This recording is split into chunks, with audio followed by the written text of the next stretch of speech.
um, a brief second to have a moment of silence just to acknowledge those, because that was such a historic fire. And I know I had people who lost everything in their homes, similar to you guys probably know also somebody who lost a lot. So if we could take just a brief moment of silence to acknowledge that.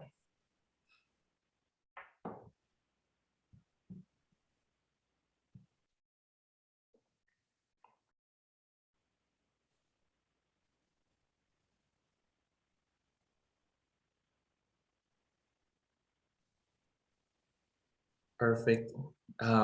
Thank you guys. I'm gonna jump right into the roll call since we're already kind of having a screen share. If you would just say here, Michael Garcia. Here. Joe Levy. Chris Johnson. Here. Oops. Alan Cowgill. Here. Manuel Zubia. Here. Awesome. Jonathan. Here. Brian. I'm here. Paul. Howdy. Awesome. Catherine. Christopher Pacheco. Here. Did I say that right, Christopher? Chris. Chris. Perfect. Noted. Curtis. Here. So, Aileen, I saw you. Here. Lucia. I'm right here. Happy New Year, everyone. Perfect. Jake. Here. Tangier. Here. Happy New Year, everyone. Awesome. Sorry. Alicia. Here. And Holly. Holly's no longer with us. Perfect. So if I send up, I'm sorry if that was on there. No, you're fine. I just took the what's on the website off. Yeah, I got to change that. So thank you No worries. for my reminder. Also, if we get a point of, oh, Jamie, sorry, Jamie. It's okay. Yep. I will change Thank you, all of Jamie. that. I will change that. And then, as I said, we're going to hopefully get a new board member voted on tonight at council. So next in February, we'll have a full slate.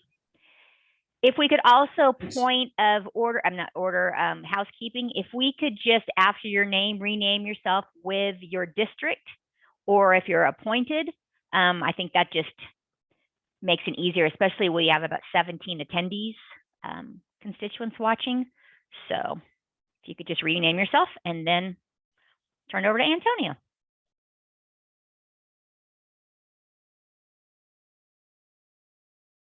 Thank you, Michelle, for pointing that out. Now we'll jump into the public comment session. Michelle, do we have anyone? And just a reminder, we're dedicating 3 minutes to each speaker, depending on the number of speakers. I think you're muted, Michelle. It's that kind of 2022, right? We had 3 signed up, but now because of conflicting schedule, now we have 2. So let me admit, there she is.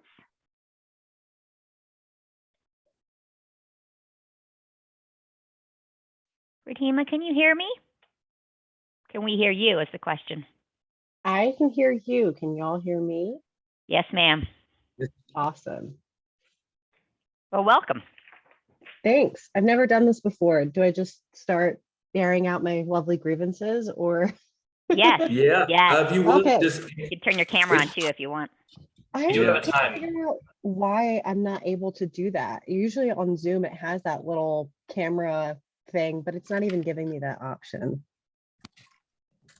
I'm on my phone. I don't know if that makes a difference, but sorry if you can't see my face. Feel free to stalk my LinkedIn for what I look like. My name is Ridhima. I am a D9 resident, and I'm also on the D9 multimodal advocacy cohort, I guess is the term. I also did Denver Streets Partnership Advocacy Academy last year. But I think one of the things that I would love to see differently this year in 2022 for Dottie specifically are blind spot maintenance, and then kind of more clear road signs. So first I'll give a plus side. So I work in Louisville, and so I take Park Ave on my way home and take 25 and 36 on my way to work. And I will say I have noticed way more signage lately on the roads. But I think one of the things that makes it really confusing to live and drive in Denver is that there are so many roads that all of a sudden become a turning only lane. For instance, when you're driving back from Park Ave to get towards District 9, like Rhino, 5 Points area, Market Street ends up becoming a left turn only. And I will say, I've noticed now that it says, hey, Market Street is left turn only. But unfortunately, if you're not used to those roads, that means nothing to you. You know, you might see a sign that says this lane becomes left at Market. But if you're not from here or haven't been driving here, then it's kind of like a big whoop. Then you're at Market and you're like, oh crap, I have to take a left, or you're holding up traffic trying to get back over, stuff like that. The other kind of grievance that I really have in my neighborhood is I live on 27th and Stout, which is a one-way. And yesterday was literally the 5th day in a row that I've seen somebody drive backwards on Stout, because I don't know if it's just not well labeled over here or what, but people just constantly drive the wrong way. And I know that there is a potential two-way conversion coming. But my whole issue with the two-way conversions that I've seen so far in 5 Points and Rhino is that when you're driving and trying to get through 2 lanes of traffic, the blind spots are insane. And so I feel like every time I cross the street, whether I'm on my bicycle or in my car, I just have to look left and right and just keep creeping up slowly, slowly, slowly, and then just gun it on the accelerator and pray that I'm not about to get hit by someone, which is scary. And I know that daylighting is something that can be done to impact this and to make it a little bit easier to reduce those blind spots. But I feel like that hasn't really been done so far on those two-way conversions. And that's me on my high horse, and I have 10 seconds left. So that's it. Thank you all for listening. No, thank you for sharing, Redeemer. I think we went through the Advocacy Academy together, if I'm not mistaken. We did. I remember you. Yes. So, but no, we appreciate you echoing those sentiments, and we're actually working on seeing what we're going to do in terms of not only hearing you, but having some kind of response to the public comment. So thank you for sharing. Anytime. Thank you all for listening.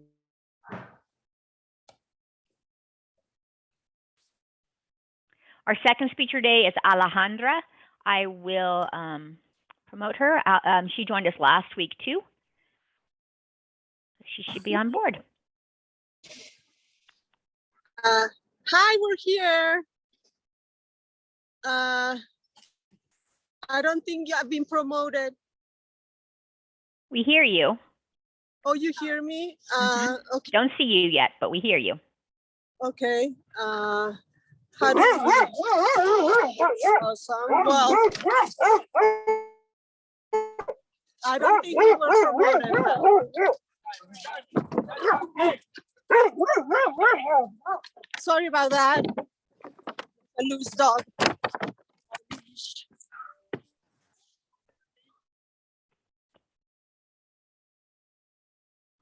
Alejandra, do you hear us? Can you hear us? Yes. Okay. Well, I don't think you can see our video. Okay. No, we can see you now. Hi, everybody. Hi, it's us again from Academia Sandoval. Today we wanted to talk about idling around schools. Idling is leaving your car engines on for a long time without you having to have it on because your car is parked or not moving. You're just waiting for your kids to come out of school.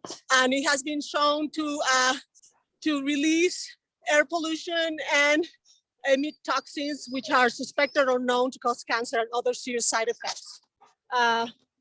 Taylor? I think idling is unsafe around schools because people could not know that the car is on and go near the car, and that inhaled gases into your lungs, which isn't safe for you. And I also think it's unsafe because we need to help slow down global warming, and leaving your car on and letting all that gas out onto the earth is very bad for it. And there's Evie. I think we should stop idling because it brings gas, which gives more toxicity into the air, which makes it hard to breathe for people, and especially people with asthma, because that runs in my family and it's bad. Thanks for your time. Thank you, everyone. I recently on a walk saw a sign on 36 and Grove here in Northwest Denver that said, "No idling, turn engine off." So I wonder if Dottie and the Department of Public Health and Environment are doing anything to help stop the idling epidemic. Really, I see it all over our schools of parents waiting for their kids with their cars on for 10, 15, 20, even half an hour sometimes. So just wanted to bring that up to your attention, and thank you for your time. Bye, everyone. Thank you, guys. Man, I don't know about you guys, but I always enjoy when they show up. So perfect. And I've made note of both Redeema and Alejandra's and the group's comments. So that will not go unforgotten. Perfect. Michelle, before we move on, is that it? That is before I think Ben isn't able to join us until 4:30, so we might. Okay. Well, actually, Dottie leadership is up next, and then again, Ben Sanders from the mayor's office is not able to join till 4:30, so that's kind of what we have to back into. Perfect. Awesome. Well, you guys go ahead and take the floor. I think that's you, Nick. All right. Well, hello, everyone. Again, I'm going to cover Mr. Phipps is going to try to join us. We now have he has a daily meeting at the end of each day to discuss staffing, which is kind of the one thing I wanted to make you all aware of, just probably one of the bigger challenges facing the department right now and the city as a whole. Of course, everyone has seen talks of the Great Resignation. I think 4.5 million people resigned from their job in November on there, and certainly the city's not been immune to that. Have approximately 1,600 vacancies throughout the city. Just for context, that's bigger than the entire Dottie department, even when it's staffed up fully. We have been able to maintain services here. Very few instances where we have kind of missed crucial services, but certainly feeling the strain as probably maybe in your workplaces as well. Despite that, we're able to do this last week, beginning January 3rd. We completed a reroute of our trash routes. I think this is something that hadn't been done in approximately 20 years or longer, and really allowed us to more streamline or better streamline our service delivery for that, which helps us with staffing. So we are at a place where we would need fewer overall drivers because of the efficiency improvements of this. This moves the city to a 4-day trash pickup on there, which leaves Friday, a 5th day for makeup and any other items that need to be addressed. We're happy to say it appears to have gone very smoothly. Of course, this is the kind of stuff, I mean, there's a couple things you just do not mess with. It is plowing and it is trash pickup on there. And so we are very happy that that went relatively smoothly. Tried to do as much outreach to the public as possible, and very excited to see the gains from that, start to realize that. I'm going to stop there. I'm happy to answer any questions on anything you guys are hearing, seeing, or just wondering about. And we may still have Adam's going to try to make an appearance once his meeting concludes here as well. Well, I guess that would be the other piece of news. He was confirmed by City Council as the permanent executive director at last week's, well, permanent as far as permanent could be for an appointed position on that. I see a hand from Jonathan. Yes, hello. I don't know if this was a question entered at this meeting by one of our board members or participants, or if I just heard this at numerous council meetings recently, but I know there was a strong concern from citizens raised at the reduction in the extra trash pickup days. It had been monthly, moved down to bi-monthly, or I should say every other month. Once sort of COVID budgets were impacted. Wondering with the new trash schedule, did we reintroduce a higher frequency, or are we still working on a lower frequency for extra trash? Or do you So not know? Yeah. I do know we're still currently on the less frequent frequency on there, but the intent is, as we realize those efficiency gains from the reroute, that will come back, because that is certainly something we've heard from both the mayor's office and the and city council as well. Jason, do you remember, do we have a timeline at this point? Gallardo. Sorry, we got two Dottie Jasons here today. I'll try to get that timeline and share it with y'all, but no, the intent is to return to monthly extra trash pickup. That trash, the extra trash does begin at the end of this month on there, but yep, that is the intent, and I'll try to get a date. I think Mr. Pacheco, and then Christopher, and then Antonio, and between Antonio and Christopher, I'll let you fight it out. I don't know what order those hands went up. All right, thanks, Nick. On the staffing shortage or the staffing issue, I don't want to say shortage, sorry. Staffing issues, is this affecting implementation or maintenance and operations, or both, as far as what you guys are seeing out there for Dottie? It's a good question, Chris. It certainly has the potential to. There've probably been little slips here and there on there. We feel like we're doing better than some of the other cities where we haven't had to actually cut services, but the impact, it's about I think we're probably 30% vacancy right now. So yeah, it certainly impacts the speed at which we're delivering things. Again, we're still hitting marks. We have not adjusted our timelines for things, but just kind of the nature of this. And again, this is every city in the country is facing this right now. Understood. Thank you. Thank you. Christopher. Nick, was there a net savings on miles traveled for the trash 4-day scheme? Absolutely. And that's another great benefit. Fewer vehicle miles traveled, of course, results in lower emissions from our vehicles, being able to be more efficient. And then also just from a safety standpoint, both for our drivers, having them on consistent routes allows them, the more familiar they are, the more safe they're able to be, reduce property damage, things like that, and really give them a little bit more of a regular work week. But yep, I'm not sure. I don't think we've explicitly calculated the reductions from that, but there's certainly a VMT reduction. Well, congratulations. I think that's a story that I hope to see in the newspaper and on the television. Thank you. Thank you. We're very excited about it. I thought I saw another hand somewhere. Teams, man, so I can't tell. Not quite as adept. I dropped Any it. other questions? Maybe just. Yeah. You didn't answer my question, so it was about vacancy for you guys. So that was all I had. Okay, great. Was I I supposed to vamp until 4:30? Not sure what I. No, but I can elevate a question that we got from a panelist. It says, is the city offering any additional benefits to better compete for employees? Maybe you can speak to that. Yes, for your absolutely. department. And I'm not a.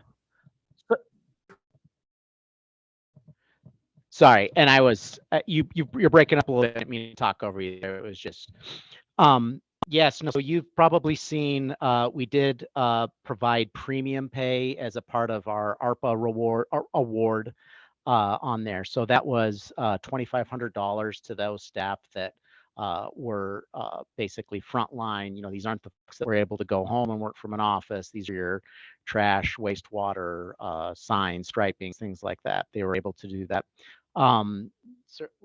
Excited that merit increases have returned for 2022. Well, for 2021, we'll be getting them in 2022 on there. And then looking at as many other kind of levers that we can pull. And I've been doing this for a while, and coming out of a recession, your private sector is always going to be able to pull those pay levers faster than a public agency. I will say the city's been creative, and I think really recognizes the need for this on there. So pay, it's pay and working conditions. If you list, I mean, it is why people are leaving their jobs on there, and really trying to pull as many of the pay levers while still maintaining good working conditions in a very challenging environment on there. Thanks, Nick. Any other questions? You're welcome.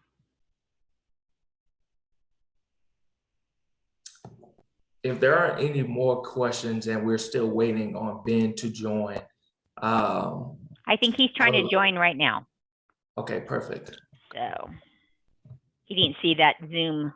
Oh, there he is. I think he's with us. Ben, are you with us? I am. Can you all hear me okay? Yes. Perfect. Thank you. Pleasure to be here. Thank you all for your patience as tends to be the custom around the city of Denver, had another meeting right before this, but I'm really thrilled to be here.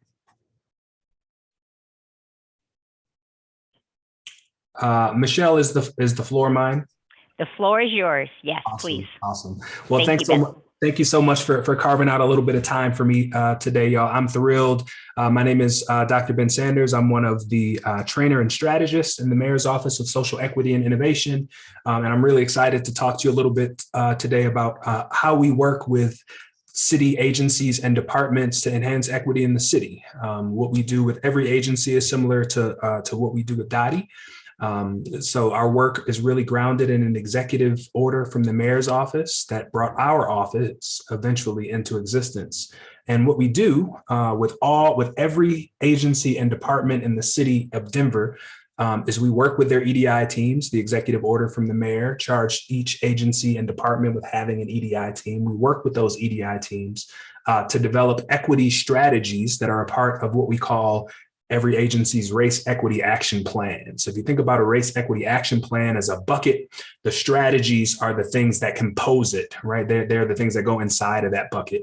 And so we're really thrilled about this work. One, because from where I sit, and I'm a student of history, from what I see, we don't have a ton of historical precedent for this type of effort towards equity being led by municipal government itself. Usually the sort of equity voices are outside of government trying to find ways or protesting. So I'm really excited about the opportunity that we have through this executive order and through the work of our office to work with Dottie.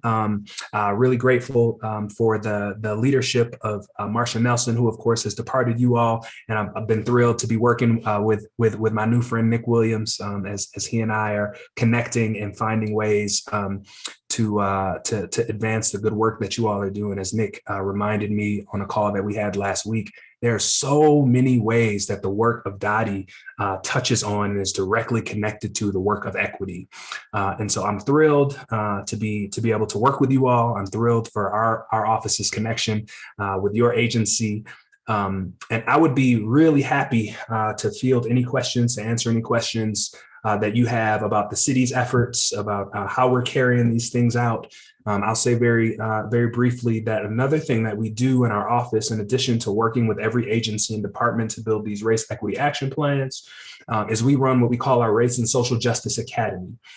This is a learning experience designed for all 13,000 staff of the city and county of Denver. In fact, one of our ambitious goals in our office this year is to train, and Nick and I were working on this last week as it pertains to Dottie, is to train every person in the city that works for the city and county of Denver. in 2022. That's one of our office's goals, is to get all 13,000 city and county of Denver employees through our RSJ Academy. The Academy is split up into 4 different parts. We call those four distinct parts foundations: 101, 201, and 301. It's an opportunity for folks, one, to learn about the city's commitment to race and social equity. It's also an opportunity for individuals to sort of reflect on their own journeys in relationship to racism and structural inequity, to think about some of the social and historical realities that frame our efforts towards increasing equity in the city. And then lastly, in our 301 session, we try to give folks some opportunities to practice building a strategy that might become a part of an agency's equity plan. So this year, as we push to train all of Dottie, along with all of the rest of the city staff, we'll be really excited for the strategies that are going to grow out of the contact that we'll have with folks all across the city. But I'm already seeing some hands popping up. I've jabbered on enough, and my brain is a little bit mushy from my previous meeting. So I'm happy. Jamie, I think I saw your hand first, and then Christopher, I think I saw your hand next, and then Chris is in the queue. Thank you, Ben. You know, one of the gaps I see coming up is electric vehicle development, whether it be chargers in neighborhoods or working with apartment buildings or low-income areas where even if I were to get on the Excel website, it's just overwhelming, the information about EVs. And I'm wondering what efforts the city is making to try to educate the public on the use and implementation of the EV, or what department in the city would be kind of responsible for working in that area. Because I think this is a big equity issue, and hopefully you guys have thought about it. Thank you, Jamie. I love your question. Off the top of my head, I'm not sure. I've been with the city, y'all, a whole 7 months. So some of the ways that the wires connect, I'm still picking up, but I am not positive who is responsible for that. Though I would imagine that Dottie has a pretty significant hand in it, being the Department of Transportation and Infrastructure. As an electric vehicle owner and advocate myself, I agree with you that learning about electric vehicles, but also investing in ways infrastructurally in terms of charging stations and opportunities and things like that are a really important part of Denver's green efforts moving forward. So this is the place, I think. Am I right, Nick? Michelle, please correct me if I'm wrong, but I would imagine that a lot of this work around electric vehicles and efforts at the city level would live here in Dottie. Is that right? Oh, Nick, I see your mouth moving. I just found you, but you're muted. Thank you, Ben. Oh, no, you're good. Man, I think I went all day without doing that. So yes, Dottie has been very involved in really more from kind of the infrastructure and parking side of things. We work very closely, and I would say our lead department here is our city's climate office. And we do have a person there who is dedicated towards the EV side of things. So like I said, we are getting more and more involved with the infrastructure side, charging infrastructure. And I think you're starting to see governments move more into that. Certainly as a part of this latest infrastructure bill, the IIJA, there are some I think good opportunities in there, as well as on the state side. From this last SB 260 on there. So gentleman Mike Salisbury in the climate office really leads that effort.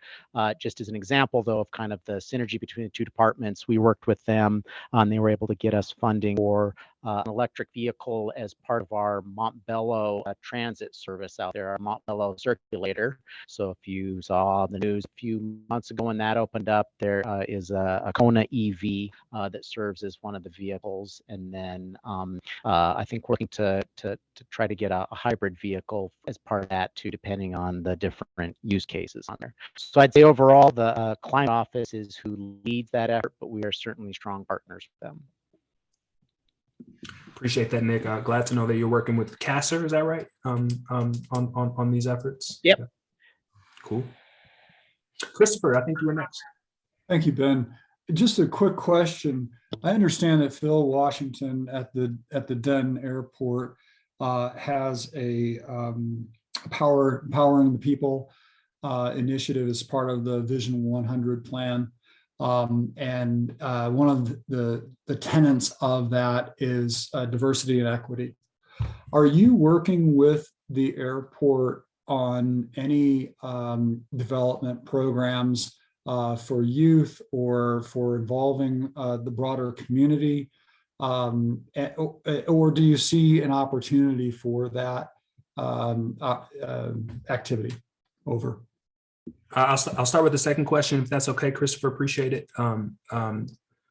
I see tons of opportunity for working with youth. But what our office would do in that situation is we would work with the airport's EDI team, which is robust and very active. They just had a really strong end of year wrap-up meeting last week to develop a plan for a specific program that would be articulated in ways where the equity efforts and commitments were clear. We would work with the EDI team to develop that plan, and then we would let them carry it out, right? We would check in with the EDI team to learn what they're learning from trying to execute this plan, right? Some of the most beautiful things that I've seen agencies learn from the execution of EDI plans is about data points that they're not currently collecting, right?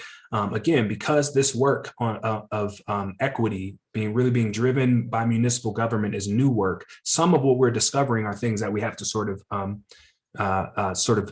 shape up and change in order to really be as effective as we want in our equity efforts. So while I'm not familiar off the top of my head with any specific efforts aimed at youth, I do know that the airport has been incredibly active. In fact, I don't at all think that it's a stretch to say that DEN has been one of the agency leaders in terms of the city in equity efforts. Much of what we have grown into as an office, especially when we look at our public-facing equity dashboard, which it's not public-facing yet, it will be soon in the near future, I should say.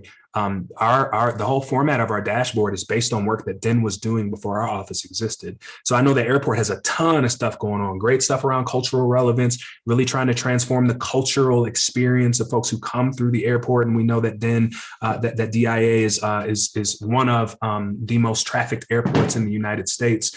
So there's the leadership over there, Andrea Albo and others are doing outstanding work on that front. But I can't speak specifically to your question around youth efforts just because I don't have their notes and their a record of their specific equity strategies in front of me. Thank you. Yeah, thank you. Antonio, I see you, my friend. Perfect. Thank you for being here, Dr. Sanders. Pleasure. Question. Has Dottie created their race equity action plan, or is this something that the department's in the process of creating? Yeah, the answer to that is both. Gotcha. Yep. So here's the way that we think about these race equity action plans. We really want them to be living documents, right? Equity is not something that you achieve in a swing, right? So Dottie has made really good efforts in building a race equity action plan. Nick, do you have access to that?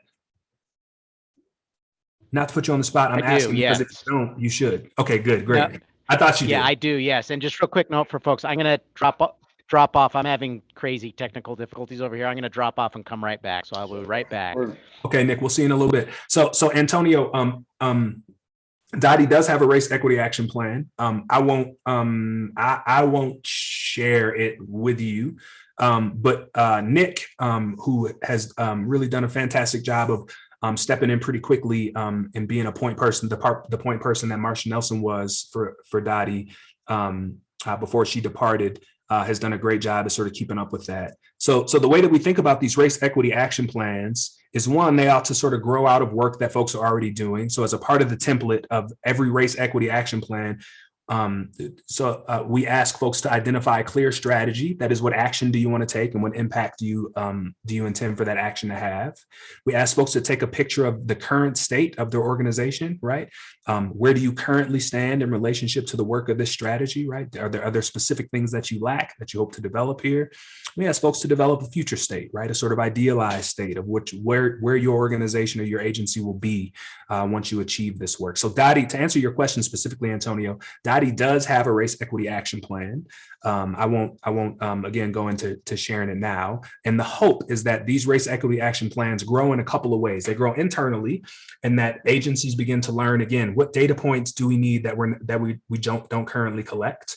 What partnerships might we need? So this is the kind of external work. So internal, what data points do we need? Externally, who should we be partnering with, right?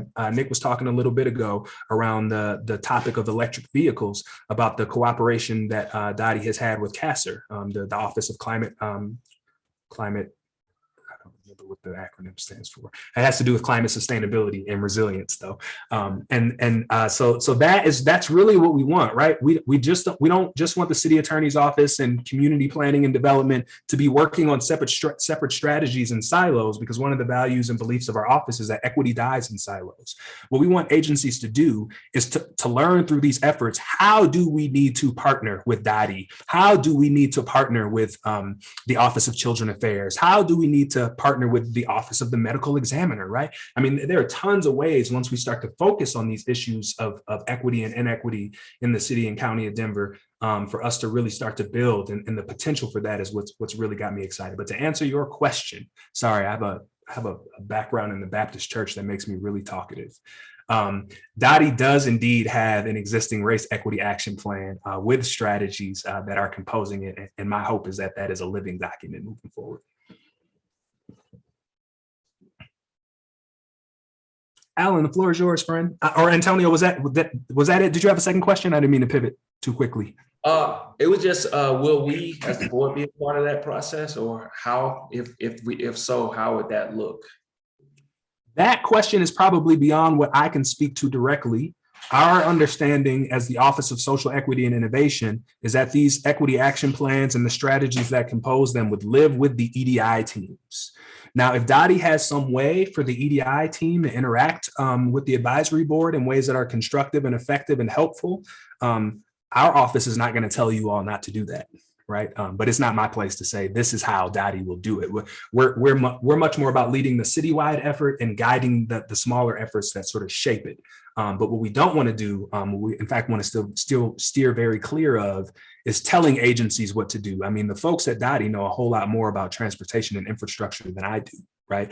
But I would hope that our office, and I know that we can help folks think about some of the equity impacts and the sort of equity implications of different efforts and different projects. Perfect. Thank you. Appreciate you. Thank you. Alan, now the floor is yours, friend. Dr. Sanders, thank you so much. And thanks you for coming here this evening. Really appreciate it. Two questions for you. Number one, more kind of a generic question. You know, this group obviously represents all parts of the city and different interest groups. The first question is, you know, what can we do to better amplify voices that might be marginalized? You know, what's your counsel to us as an advisory board? And my second question is a little more specific on a particular policy issue around, you know, interstate highway expansion in communities of color, which is largely a CDOT issue, but also, you know, historically has been funded by the city. I was wondering, you mentioned missing data points, not currently collecting. I love that you're looking for that. I wonder if there's been any conversations amongst the city about, you know, as we look to potentially expand I-25, about potential harm to communities in Valverde and here in North Denver, and Sun Valley as well. Yeah, Alan, these are two great questions. I'm going to start with the first, and then I may ask for you to restate the second, because I'll probably lose it in the stream of answering the first. I just know how my brain works. This question, I love the fact that you asked this question. How do we make sure that we're hearing from the folks who are most negatively impacted by the structural realities that we know we live inside of? Many of you are probably familiar with the concept of the inverted L here in Denver, right? This inverted L that helps us predict the negative life implications of folks who live in the city. You know, some of the advice that we give is it's a combination of sort of staying in the lane of the agency, and I don't mean that in a sort of disciplinary way. I mean that in a sort of seeing clearly kind of way, right? Again, Dottie, y'all have a wider lane than most. but a lot of it has to do with creating mechanisms, and not one-time conversations, but mechanisms that last. So I don't know if that's the advisory board, I don't know if that's the EDI team, but creating mechanisms or bodies of folks who are tasked with and committed to regularly having conversations with folks who are being impacted directly or adjacently by the work of the agency, right? And it's just about making that a priority in the process of project and program and budget development, as opposed to developing these things because we have deadlines. And right. So some of what we're trying to do, and we were just on a really great call with some of the folks from BMO last week about some of the potential equity implications for the city budget, right? The trick is, and we learned this through a sort of beta year of running the budget process last year, is trying to sort of transform the culture of agency and department work so that folks are asking about those who are most negatively impacted in the planning process. And for many folks, as you know, Alan, that's a huge cultural shift. And it's not because, we have a bunch of bad individuals who work in Denver. It has to do with the culture of work in Denver, Colorado, and dare I say the United States for centuries, right? So some of it's really about sort of reworking those planning processes, right? Such that folks who are most negatively impacted, then it wouldn't just be nice to hear from them. If we're serious about equity, they are absolutely some of the most important people for us to be in constant, ongoing communication with. So we try to find ways to encourage that through the development of strategies, right? So I was talking about some of the sections of our equity strategy template earlier in response to maybe it was Antonio's question, but there's another section in that template with action steps, right? What steps need to be taken in order to execute this strategy well? And at every opportunity, my team tries really, really hard to remind folks that you can't actually get this work done just as an agency. You've got to hear from the folks who are most negatively impacted. As you can tell, and I've got a lot of passion around this because I think some of the best intentioned efforts towards equity in the history of our country have missed on this point right here, right? And so, as I warned you, will you please remind me of the second question? Yes, your last point was actually a really good segue to the second question. The folks that are most negatively impacted historically, obviously we've seen Globeville area, Swansea with the highways going through there. And now on the table, is Valverde and Sun Valley and other communities here in North Denver as well. Have there been, you mentioned data points and not currently collecting, has there been any collaboration with public health or reaching out to these communities that have been historically, marginalized when we think about interstate highway expansion? Granted, again, mostly state initiative, but historically we have funded ancillary parts of this or funded this through a city as well. So have there been any conversations around better establishing equity as we think about, some of the largest projects in history of our city in terms of— Wow, you all are asking such great questions. I am not positive that there's been cooperation between DDPHE, for example, and maybe Dottie around sort of highway expansion and things like that. I would let Nick or Michelle speak to the specifics around that. But what I do know, for example, about efforts that DDPHE is making is they're beginning, and we encourage most folks to do this, they're beginning sort of in-house, right? And so there's been some really good work and sort of revisiting done around the how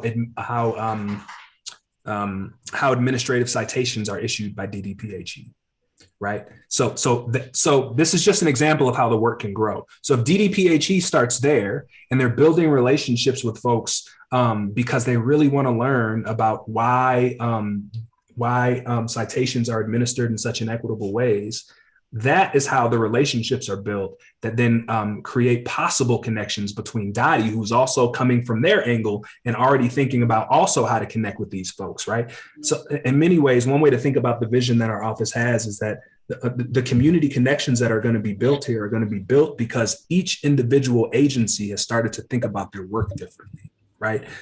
That's really important to our office because if we try to think about the work in a way where Dottie's going to stop what it's doing in terms of transportation and infrastructure and just go try to talk to people who are most negatively impacted, we miss a really rich opportunity. So I can't speak specifically to the partnership that may or may not exist between, for example, DDPHE and Dottie on the specifics of highway expansion. But I do know that in our office, and one of the things that we're really excited to be working with Dottie on is as we continue to think about the development of our city, how do we take what we know and do it in better ways? Great. Thank you so much, Dr. Sanders. Yeah, I appreciate that. If I may, Alicia, before I come to you, just a quick reminder that one of the really exciting things that's happened in our office over the past month or so is we have invited a new chief equity officer, and Dr. Aisha Rousseau, to lead our office. And so a lot of our work is really being sort of reshaped, as you all know how this works, right? You get a new mayoral appointee, right? Your work starts to look a certain way. But I've been so excited by the ways in which Dr. Rousseau is leading us and pointing us in ways that are really, really exciting. Speaking of mayoral appointee, hi, Alicia. Hi, I'm sorry, and I apologize that I'm not on camera. We got a new year and I ushered in COVID with me, and so here I am. But I have a couple of questions with you, and I'll just ditto what you said. I really like the work that Aisha is doing and the direction she's leading the department in. But a couple of questions for you, and Nick, you may have some answers for these as well. I really appreciate that the department has been working on our race and equity plan. And we would love, or I would love to see that and see how the board, or if the board has some suggestions for strategies. But then overall, just thinking of equity and how it's important to kind of think of equity at the beginning phases of our efforts. I'm wondering overall, then as our Dr. Sanders as the city, and then also kind of thinking department wise, what is that doing for our budget? We talk about equity, but how are we investing in that in terms of dollars? And what does that look like? And how are we lifting up those strategies from a department standpoint, as well as from the overall city?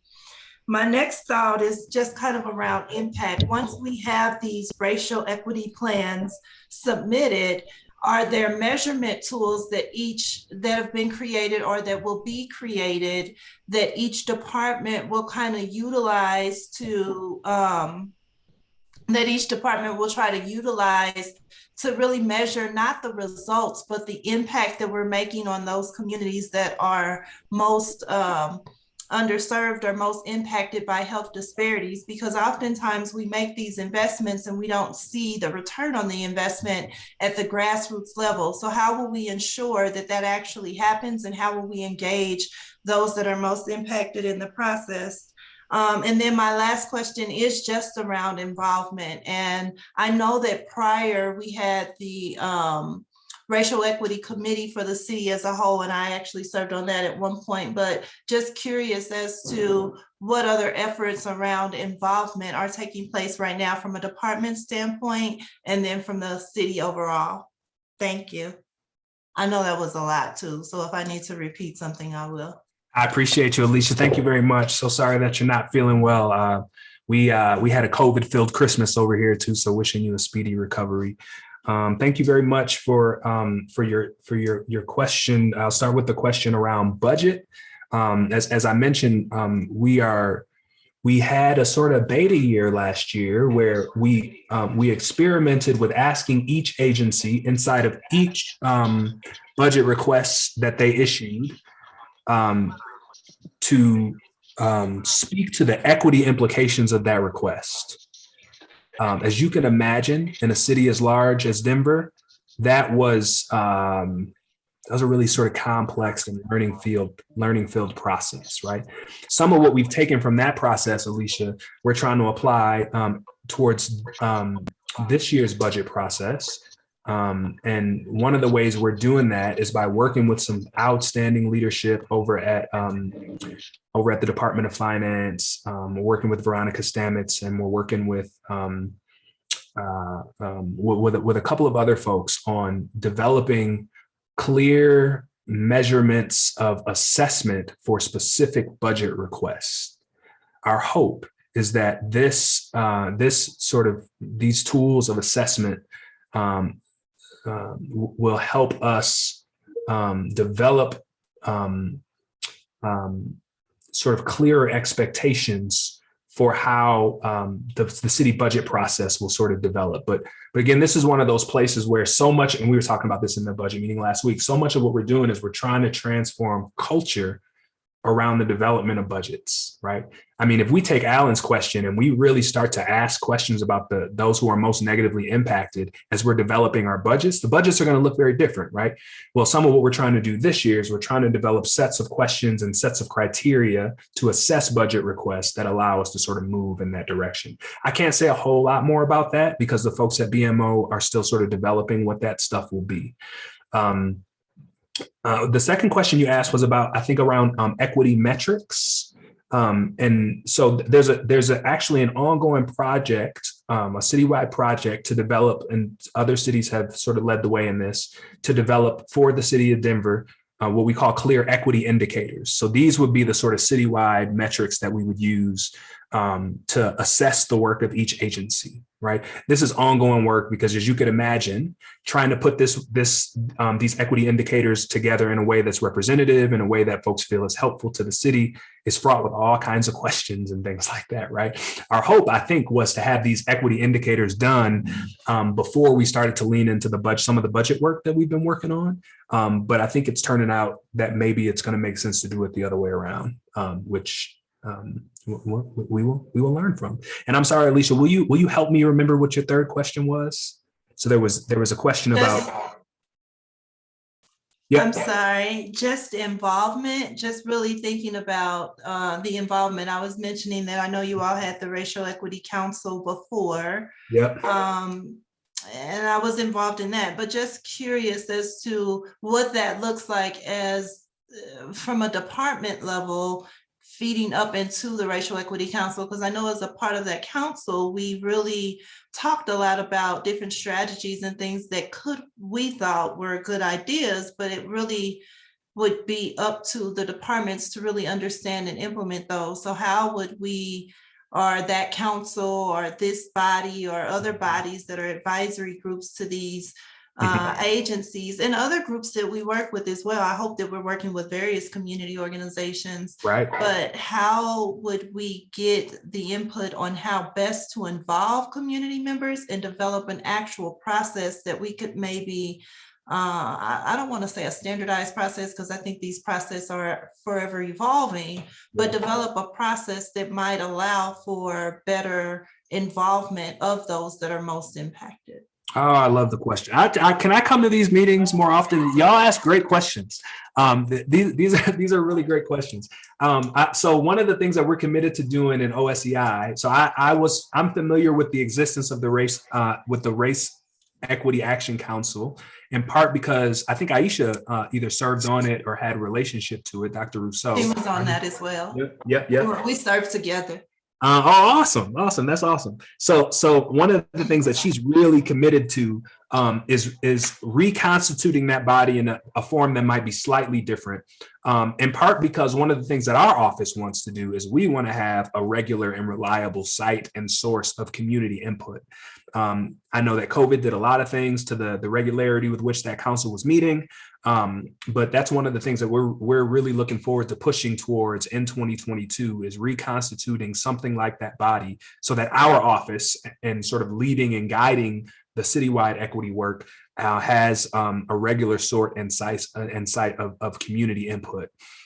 In terms of what other agencies are doing, again, this is where it is my deep hope that the specific work and the rethinking of the specific work of each agency and department leads to I really hope that these relationships with community members grow out of the organic work of trying to do the service work we do for the city and county of Denver in ways that are more equitable.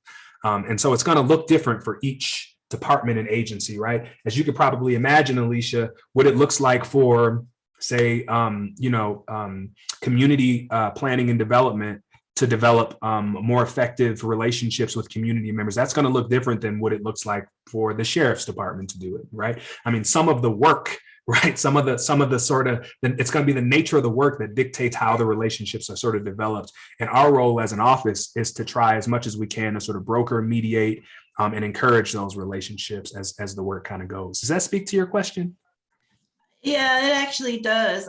Yes, I think you answered the question. I guess I was really also trying to get at, well, I get that each department has to develop a strategy of their own to really engage those that are most impacted. But once those are all submitted to the office, to your office, are there some common themes that you can look at overall and make recommendations to say, we think this might be an effective strategy to start to implement citywide and to start developing some standards? Because it's so strange. I'm on this board. I'm also on the board of public health. And we also oftentimes we get that community members are not engaged in processes. And so because they're not engaged, they don't feel like they've been informed. They don't feel like they've been able or bought into the process, so to say.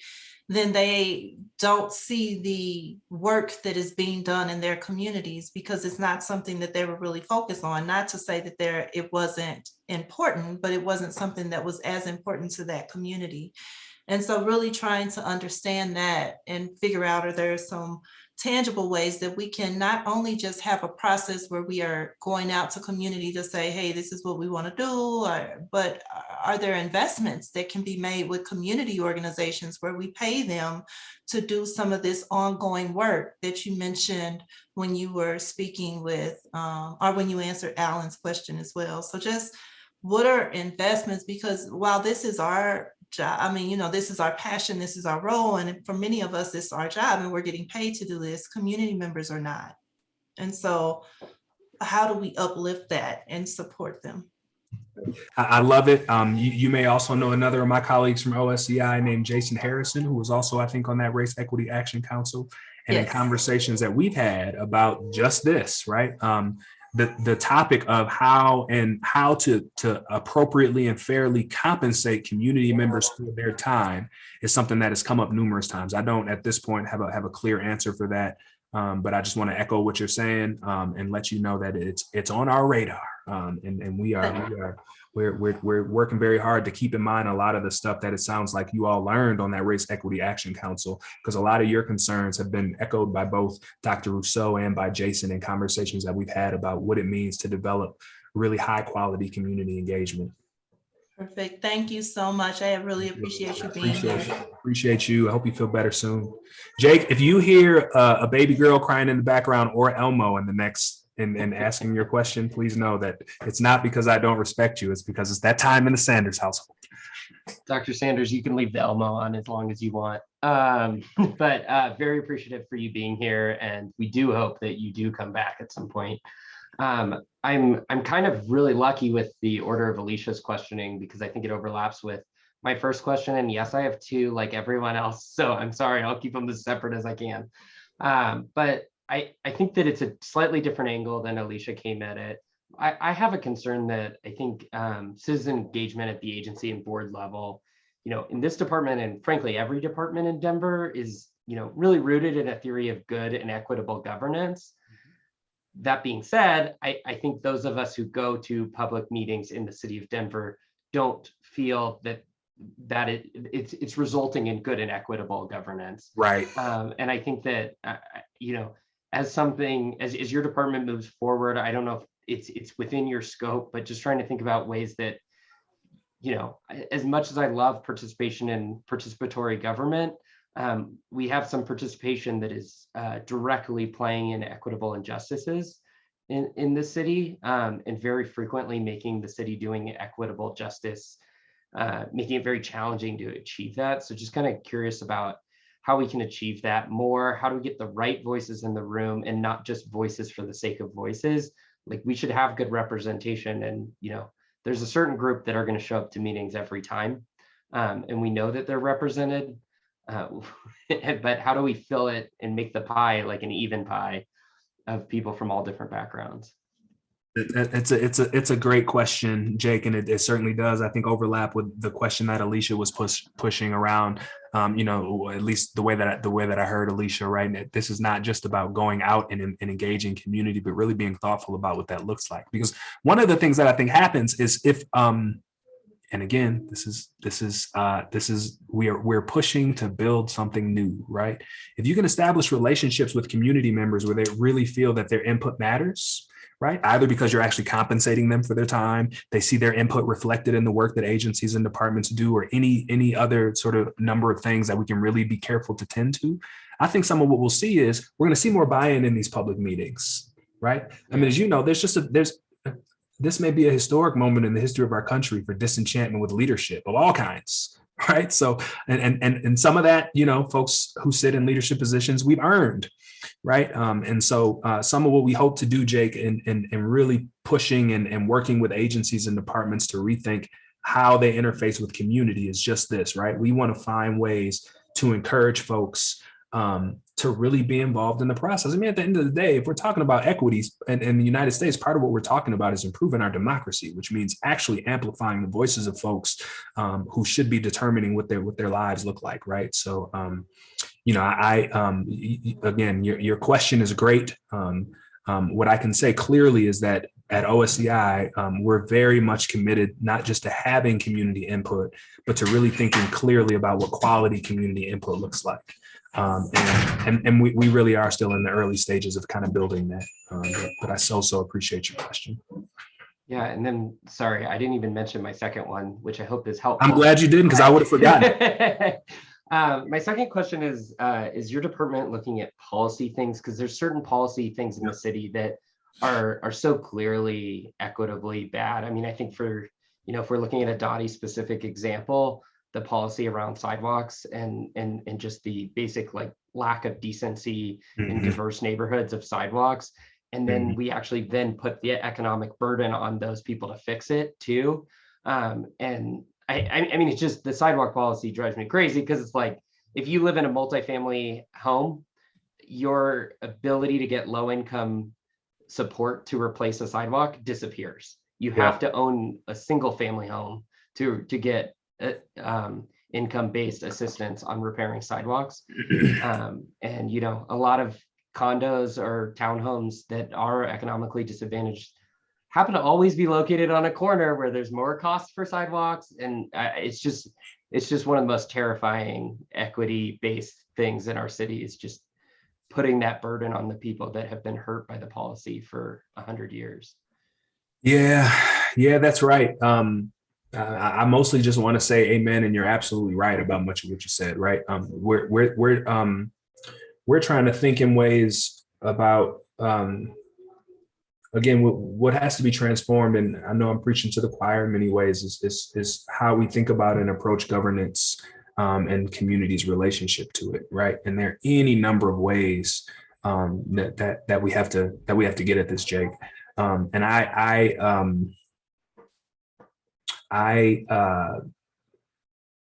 don't have much to say to the specifics of your question, because again, OSCI, we wouldn't, for example, so one of my favorite examples of policy-driven work that's come out of some of these equity action plans is CBH community behavioral health over at DDPHE. They developed a policy. I don't remember what the specific identifying number is, but it was around the requirement of sex workers to receive STI testing after they were arrested, right? They looked at how this policy was working. They saw the fact that it was having disproportionate negative impacts on Black and brown people in Denver. And they created a policy to change that. So to answer the clearest part of your question, yes, addressing policy is absolutely one of the things that we hope happens out of the development of these strategies. Also budgets, specific internal programs, right?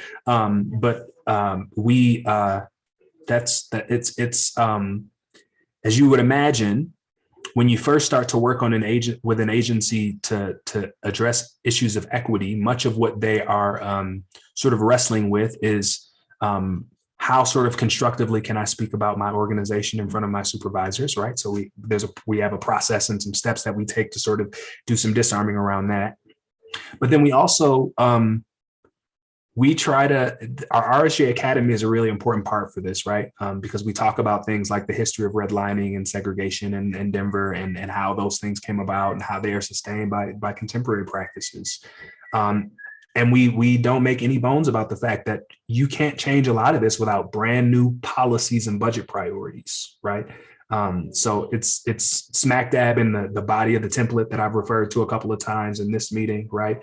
So not just programs, right? We don't just want to develop a bunch of equity programs. We want to see this reflected in policies that are developed by city agencies and departments and in budget requests, right? Now, about 7 steps ago, right, into what I'm talking about, right, you can sort of sense the sort of politics of the thing coming up, right? You start to talk about where the city, right, the budget is limited. So you start to talk about, well, why don't we take some of this money and put it over here? Or why don't we change this policy so that we're supporting this instead of that, right? So those are the places we need folks like y'all to continue to push. We need to hear your voices. We need to hear your input and feedback reflected in the great work that Dottie's already doing. But again, to speak to your question, Jake, the development of more equitable policies is absolutely positively one of the commitments of our office. And Ben, just to add on to what you said there, our next presentation will show really kind of how we put those practices into place just through our Dottie mapping tool and equity mapping tool. I think we've talked about this previously. Our last couple of meetings really delved into budget, and this kind of gives us more of a background on how we are making those investments. I don't see any more hands. I've hijacked plenty of your meeting, friends. Thank you so much for hosting me and for having me. I want to hand the floor back to you folks. I'm sure you got really important things to talk about, but I'm thrilled to be working with Nick, thrilled to be working with Dottie's EDI team. So excited to be getting the staff through training. So excited to continue to build Dottie's Race Equity Action Plan. And please, again, my name is Ben Sanders, which means that my email address is ben.sanders@denvergov.org, right? If you want to connect to learn more about OSEI or our efforts, if you've got, like Alicia, if you've got, commentary for us on how to build good community feedback. Like we know that we are not the masters of this work, but that this work is instead going to be developed and carried out in its most effective ways when we do it together. So thank you all again so much for your time, and I'd be happy to hand the floor back over to you all. Dr. Sanders, thank you so much for coming today. And I don't know about anybody else, but I got super excited just hearing the questions that came from my group, and then too, just the answers that came from you. So I hope everybody else is excited and on fire as I am right now, because I think that was the best conversation we've had so far as a board. So thank you for that. And next we'll I guess we'll leave it with Dottie and Nick. I don't know if that's you or anyone else. Sure. Sorry, I had to go to my phone here. You'd think being wired in the city building would give you good enough internet, but I guess not. Up next, we have Mr. Jason Smiley. Jason is from our performance team. He is a expert in GIS mapping and has worked with a team of internal and external stakeholders to further refine our Dottie mapping tool. So Mr. Smiley, if you are there and available, the floor is yours. Mr. Chair, I think that stepped on your toes. You may. I didn't mean to invite him.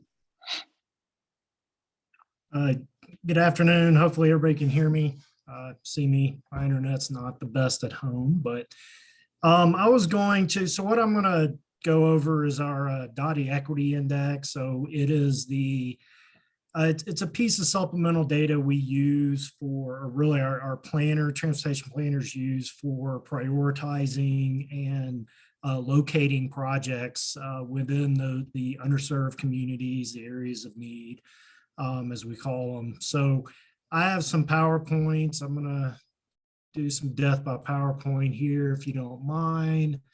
Let me share my screen real quick. It will be relatively painless. It's only ultimately about 10 slides, but give you a good idea of what we've done in the past and really what Public Works before we became Dottie, what we did not do well in this area, and what we're doing now. So so what I want to cover is just kind of the purpose of this, a little history, a little background. what we used to include in our equity index, and then some changes we're implementing this year, and then ultimately just how we put this thing together. But that, and y'all are probably seeing my note screen, right? Or, yeah.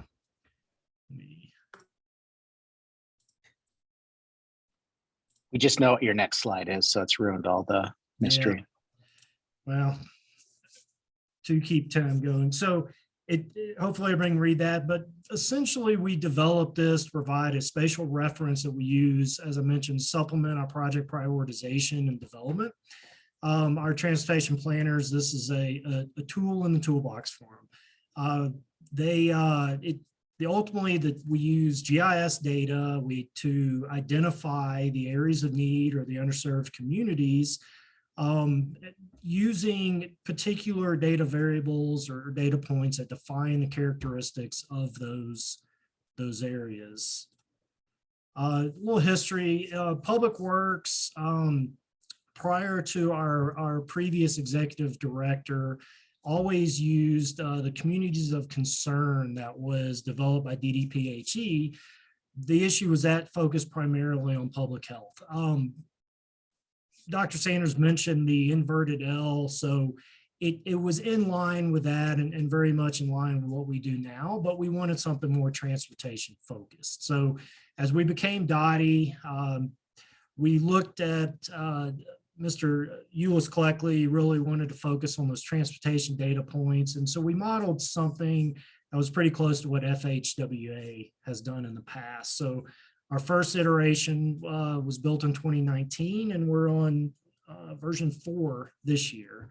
And we update annually with new data, new ACS data as it's published.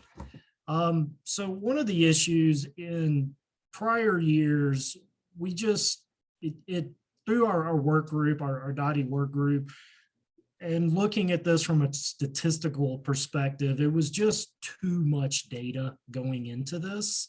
So when we had ultimately this past year, 13 data points, what we were trying to use, they didn't have common geography. There were issues with just things that were not specifically transportation focused. And it was just, there were many of these data points that weren't influencing the output of the model. If somebody wants to jump in with a question, I can't see you on this screen, just please cut me off and we can do those, or we can get through these real quick, and however y'all want to handle that. I will keep moving until you tell me to stop. So some of the, again, through our work group, just some of the discussions we had, we wanted to take a step back and focus on those data points or those data variables that really define those characteristics of the communities that we want to focus on. Too many data points in the previous models, and we wanted to aggregate to a common geography. So some of the data we used in the past, we couldn't or wasn't easily aggregated to, in this case, we're using census block groups. So it affected the model in a way that made it a little difficult to interpret. So we wanted to make this easier to use for everybody. Obviously, if it's difficult to implement, people are reluctant to use it. So we wanted to make this as easy as possible for folks to use. We're also going away, because of how we built this in the past, we ended up with a scoring system, and those numbers changed every year, and those numbers really didn't mean anything to people unless you knew a lot about how this was developed. So we're implementing a group rank, which is a 1 through 6 value, where 1 is our higher priority and 6 is the lowest priority. And those numbers will not change moving forward. There will always be a 1 through 6. Now, some communities may get changed as data changes moving forward and may move between those 6 categories, but that's expected. So, and then we wanted to provide a baseline for equity so that other divisions and initiatives like Vision Zero could supplement with other data. So they use crash data, they use safety data for Vision Zero. transit, looking at different transit related data points and trying to build all this stuff into one model to support everybody just wasn't a good approach. And so what we landed on for this year came down to the seven, what we determined to be the most critical data points: race, income, education, age, vehicle access, female heads of household, and disabled populations. You may not be able to see them, but you can see each of these mapped, and you can see that inverted L in several of these. And so those are always going to be the main drivers of our model.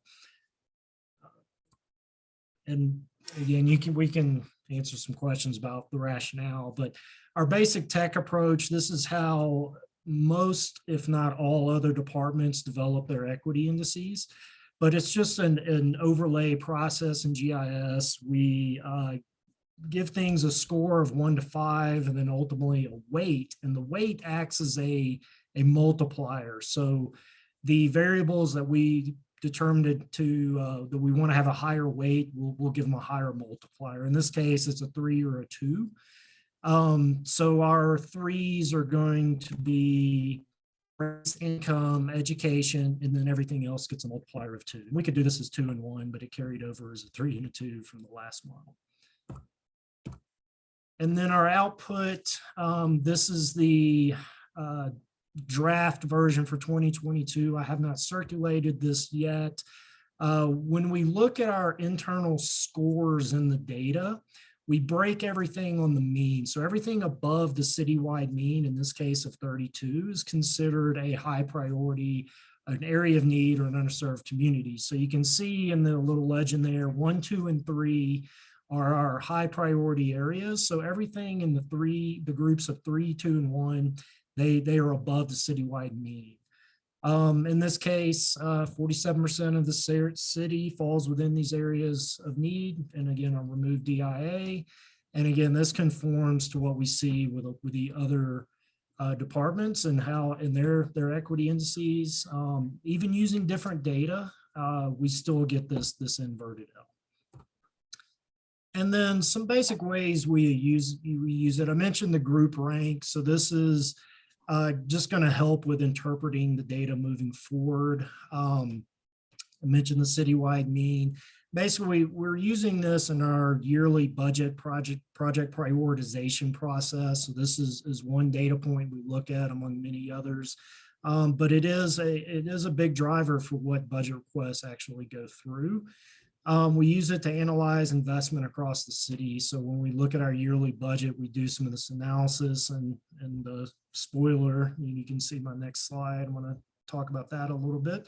But it also gives divisions of programs and other initiatives an opportunity to supplement with data specific to their program. It just becomes a little more of a universal tool. And this year we're our wastewater group is looking to implement an equity index. So they're going to use this new version of the model and then supplement with some additional data that's specific to wastewater. And so we use this, just a couple examples, our budget request analysis. So we look at all of our requests, we map them, we overlay them with the equity index, and we break this down just to understand where the money's going. And it's not on this slide, but it was about 95% of our total requested projects were either touching or within one of these areas of need. And that's not including some capital maintenance efforts and budget requests for that. And then we do this same type of analysis with what is approved in the budget.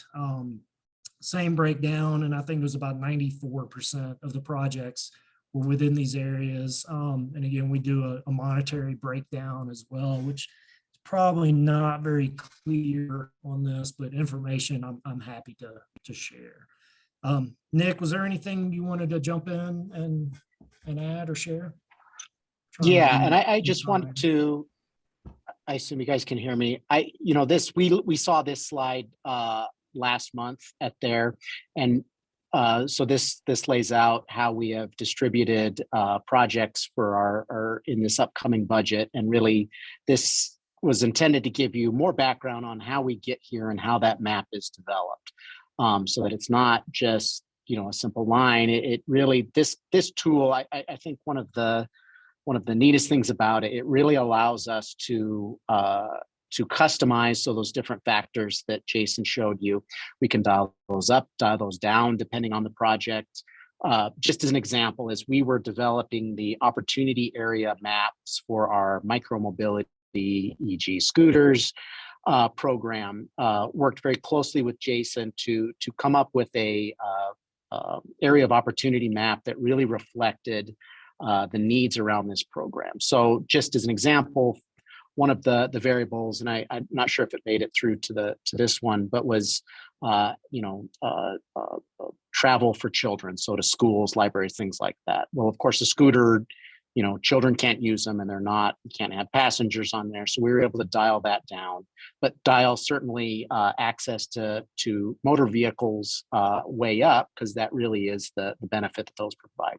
So what this tool is what we feel is a more sophisticated way to really get to the core of equitable distribution. Now, again, it's just a tool.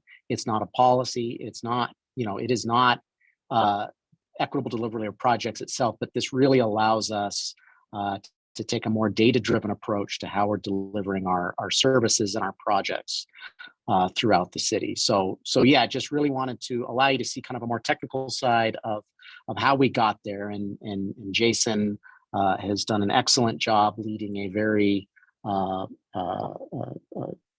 good group of stakeholders to get to where we are today. And again, just very proud of the work that they've done. And I was going to mention, this was the first year that we had a department work group and focused on this equity index development. In the past, I took direction from Euless Collectley and James Fisher on how we wanted to start this. So that the work group was really a cross section of the department and that the groups that use this the most. And Marsha Nelson, before she left, was involved as well. And then OCB was a new group involved with the development of this year. So provide us a good perspective on that community and business development side, as well as then that user base within the department. And sorry, I can talk about this stuff all day, but another thing to consider, I mentioned this as being a tool in the toolbox. We have a lot of additional processes that go into project location and development. And so, the transit group would be looking additionally at transit data. Pedestrian mobility would be looking at pedestrian and access for children and to access to hospitals, different facilities. So there's other data that goes into this, but goes into that process. But this is becoming or hopefully will be our baseline for our equity piece of information. I'm gonna stop sharing this. Jason, I just wanted to. Jason, I got a question. Go ahead, Nick. Oh, I was going to say, we do have, sorry, Mr. Chair, we do have Adam Phipps was able to join in between meetings. Adam, did you want to say anything about the department's equity activities or anything else real quick? I know we've only got you for a couple minutes, but did want to give you an opportunity. Yeah, just a few things if the board will have me for a few minutes here. Good evening, everyone. I think we've passed the afternoon hour. So I was hoping to try to make a greater portion of this meeting. Equity is the North Star for us in Dottie. And to encompass that requires foundational components into how we do our business, and specifically that budget aspect. And so, Jason, jokingly says he can talk about this all day, but what you're seeing is the maturity of that as our value over the past couple of years. And you're going to continue to see us mature in this space more and more in the years to come. And having that perspective and the ability to leverage technology like Jason just demonstrated really helps us make informed decisions so that we can really walk the talk, which is one of our cultural values, here in Dottie, is not just mention it and reference equity as our North Star, but truly use it as that foundational component in everything that we do. And so certainly happy to answer any questions or add anything additional if anyone has questions, but appreciate the topic of conversation for the majority of the agenda today. And just want to emphasize that importance that it has to the entire leadership team here in Dottie. Thank you, Director Phillips, for joining. I know I didn't have any personal questions for you, but I think I see Jonathan Meeting is being recorded. Yeah. And the week before that. Jonathan and then Joe. Yes, hello. Looking at this equity map and where the budgets and projects have gone, as you mentioned, we saw this during the DOTI projects deep dive last month, which noted that 82% of all projects were in an area of need. And what we can see here is about 55% of total budget went to areas of need.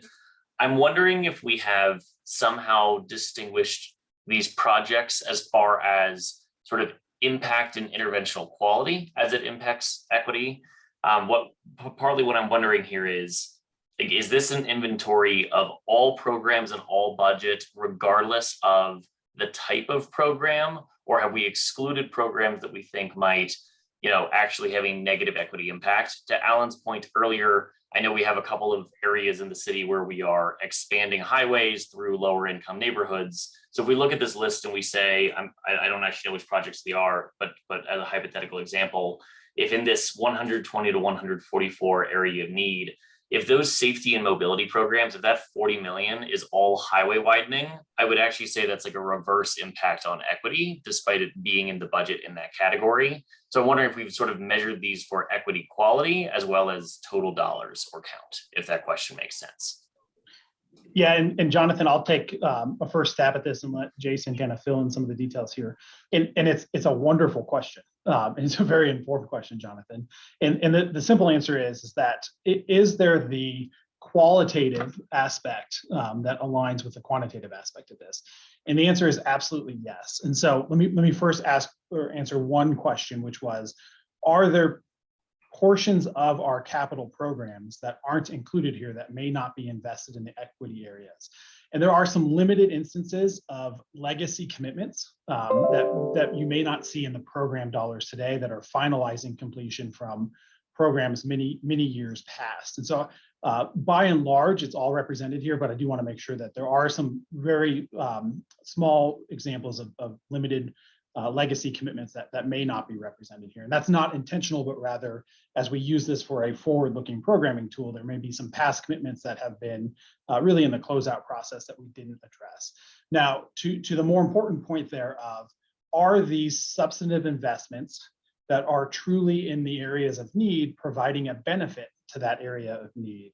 And the answer to that is also yes. And so if you look at our safety and mobility program, that is not new highway on-ramps. That's not expansions of arterials. What that is our capital mobility programs, bikes, sidewalks, transit, all of those. And so those are all what we see as kind of asset additions to the community, as opposed to anything that may further burden the community.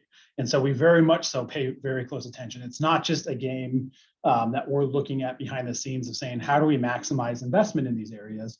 But we first start by asking the question of, what do these areas need, and how do we make sure that we best address that need?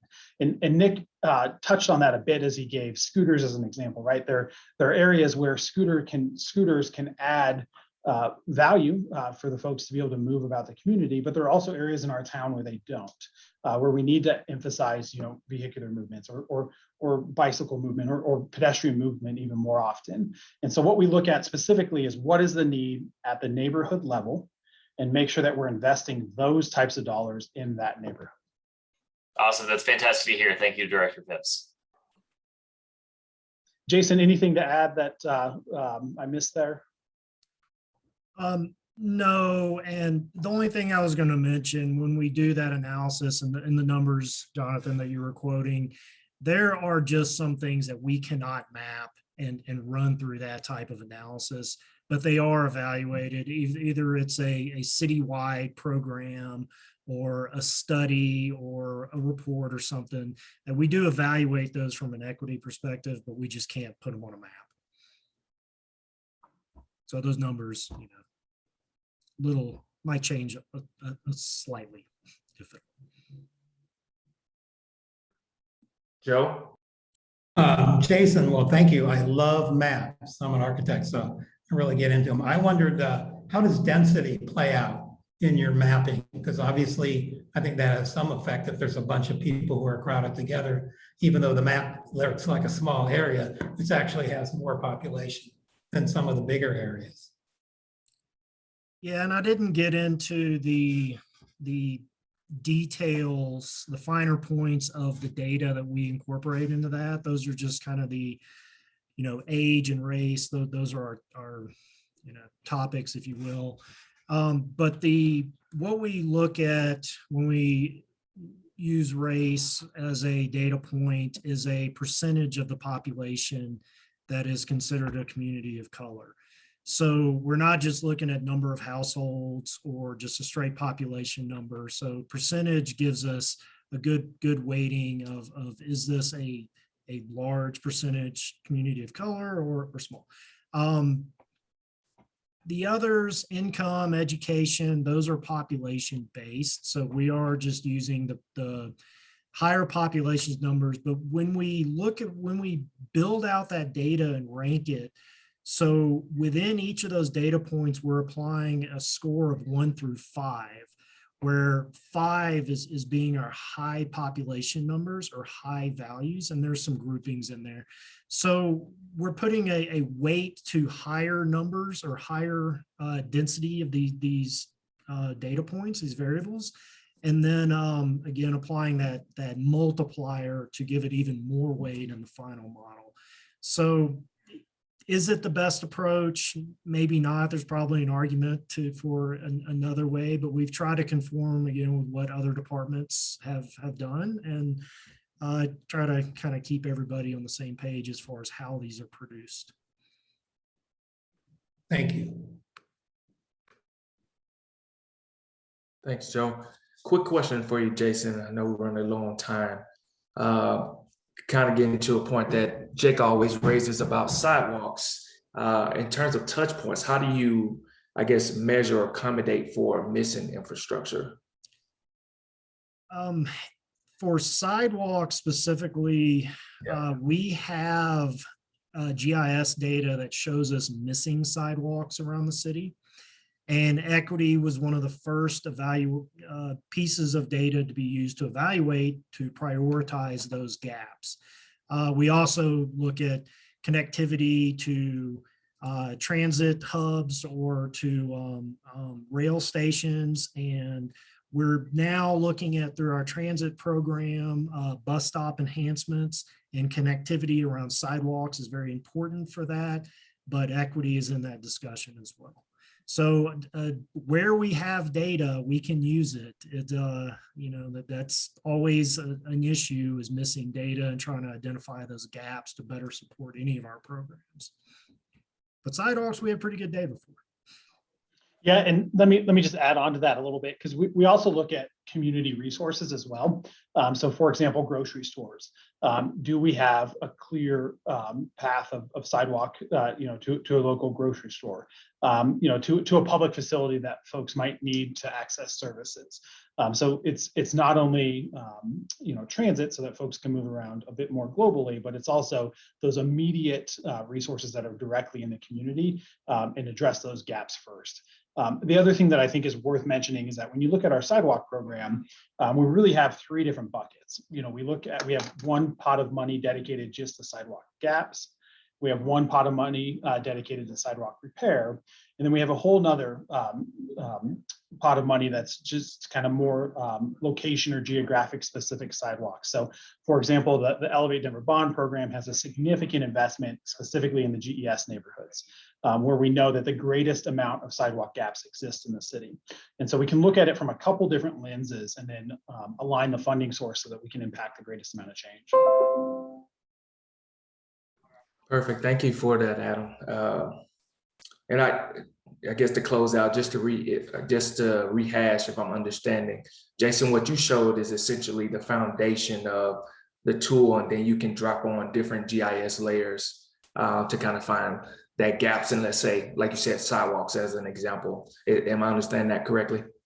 Correct. Yeah, we do some GIS analysis. So we would take all of our lines that represent sidewalk gaps and apply an equity score to them, and then give it a score for any of the other pieces of data we want to use to prioritize those gaps. And then that all gets summed up one way or another, and it gives us a tiering system of these are your tier 1, tier 2, tier 3, and so on down the line for sidewalks. And then that helps define the approach for what gets built and in what order. Perfect. Well, if there aren't any other questions, I want to say thank you, Jason, for that presentation. I think that was good for us to just kind of see, what you do and what your team does and walk us through that process. I know that was a curious question that we all had in terms of just seeing the inside of some of the Dottie inner working. So thank you, and same to you, Director Phipps as well. Thanks for having me. And if there are no other questions, we'll jump over to the 2022 board leadership elections. Jonathan, can I turn it over to you? Absolutely. So a couple of elements I might need a little bit of help with here. Not sure what the best process for actually holding the vote is here. So we can talk about that momentarily. But suffice to say, we will have a rather quick election this year. As we noticed from the nominations, we had only 2 accepted nominations. The candidates for co-chair this year, that would be Antonio and Ray, who could not be with us today. And for secretary, we had a few nominations, a couple initial acceptances, and a withdrawal. So that there's now only 1 candidate for that as well. So there are only 3 people we can pick for 3 positions. I do think, per our board bylaws, we do need to hold a vote, but I'm not sure what form or function that might need to take. Given the limited pair of candidates, I was wondering if, 2 things. 1, do we meet quorum today? Do we have the minimum count? Beyond that, can we do an aye and nay vote, or like a raise hand vote over Zoom, or do we need to? I did prepare like a Google form poll in case we need it documented in like person by person format here. As someone not running, I would motion that we just take an aye vote, and I would hope that most folks would agree with that. We also meet quorum. Okay. Awesome. Well, then I guess I'll propose that, but I guess we can go through this one by one just for clarity's sake. Would we all accept or choose Antonio Benton II for our first DOTI Advisory Board co-chair position, aye or nay? And I suppose we can do raise hands, ayes, and raise hands through Zoom as well. Looks like we have a lot up here. If we can ask for nays. I'll give it a moment to clear out. Okay. We do have 3 nays, but I think they might be accidents. If they're not accidents, either way, there were way more ayes. So you've lost. Sorry. Yeah. So and Antonio will be one of our co-chairs for this year. The same for our second position here. Ayes in favor of Raymond Gutierrez being elected as our second DOTI Advisory Board co-chair position for this year. See a lot of hands raised through Zoom and otherwise. And now we can transition to the nays.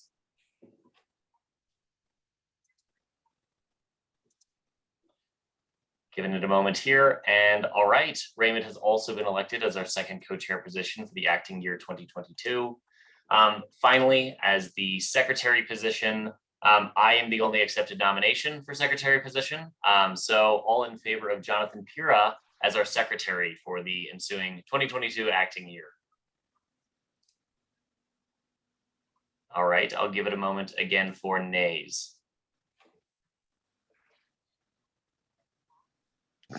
All right, I think we have our elections here. Jonathan Pura formally in as secretary.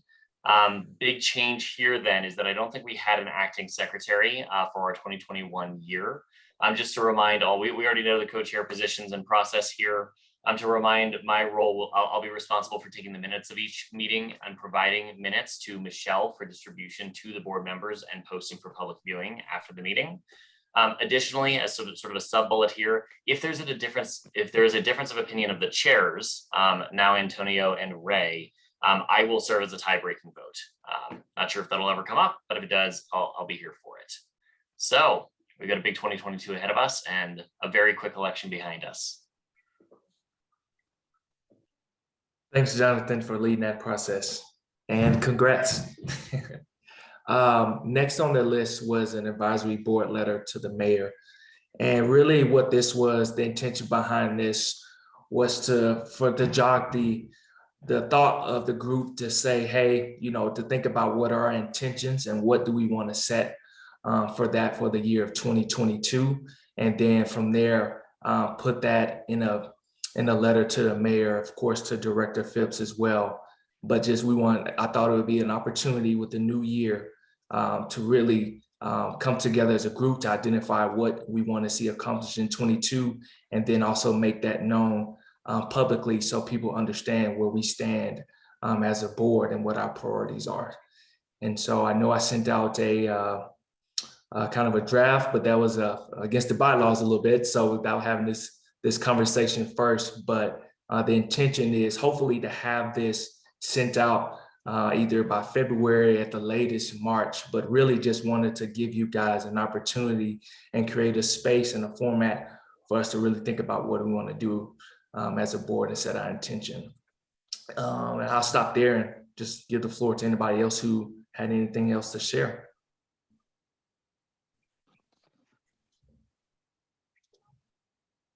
Go ahead, Joe. Yeah, I was, first of all, I think safety is the primary important thing for this group. So I'm glad we're addressing that and rightfully so, making it a forceful point. But I thought maybe it was a little too forceful, say as advisory part, we're going to really concentrate on this. And if the city makes gains in this, which they need to, is that we would have done our duty with everything else that we're doing. So I want to stress it to it, but not say, look, you're terrible, you haven't done a good job and all that, because we don't know everything that went on. So that's my only complaint. But certainly we have to address the safety issue, and we'd be remiss if we didn't. Thanks, Joe, for that. I'm a steadfast agree with you, and definitely making sure safety is our top priority as well. And then, Joe, also too, feel free to drop language in that letter too as well, to let us know exactly kind of what you're thinking in terms of language wise, and then that'll give everybody else kind of a viewpoint of whether a starting point or to add on or decrease from that. So okay, be glad to do that. Thanks. Yeah. Alan? Yeah, I just want to say, compliment you, Antonio. I think it's a great letter. I as a person that's known someone that's gotten killed in the last couple of years on a Denver arterial street, I think it's okay to be very forceful in this. This is, I don't think there's anything more impactful than saving lives. And I really applaud Dottie for taking on the Vision Zero goal. I think it's a strong one, and emphasizing that budget should go to, communities on the equity index. And after seeing this, what happened in Boulder, last week or the week before, starting to see the impacts of climate change. I think having, encouraging more multimodal is great too. So I just want to applaud the letter. I think it's a great step forward. Thanks, Alan. Jake?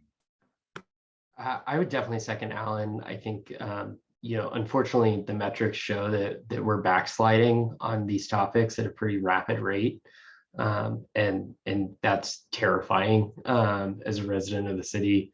And I think we've been a Vision Zero city for about 5 years now. So actually going on 6. So it's really time to put the pedal to the metal on this, because we're not seeing the progress today. So I'm comfortable with the aggressiveness, given that I think we're in a crisis.